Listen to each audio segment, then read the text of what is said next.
आता आपण पाहतोय most commonly used functions in Python. First one आहे print function. It is use to display the output to the console. आपण create केलेल्या प्रोग्रामचा आउटपुट डिस्प्ले करण्यासाठी प्रिंट फंक्शनचा यूज केला जातो. सेकंड आहे length function.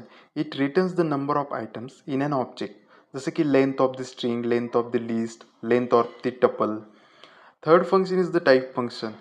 It shows the type of the data, returns the type of an object. Example घेतोय आपण x equals to 100, 200, 300.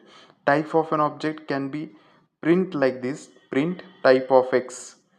It shows the output list, म्हणजे हा डाटा लिस्ट आहे. Fourth one is the integer function, converts the value into an integer. Fifth one is the float function, converts the value into an floating point number. Sixth one is the string function, converts a value to a string. Example घेतोय आपण x equals to 1 2 3. हा integer data आहे, पण आपण स्ट्रिंगमध्ये convert करतोय. x equals to string x, print type of x, output will be string. Seventh is the input function. It reads the input from the user. ज्यावेळेस आपल्याला युजरकडून input द्यायचा असतो त्या प्रोग्रामला, त्यावेळेस इनपुट फंक्शनचा यूज केला जातो. आणि एथ one is the range function. It generates a sequence of the numbers.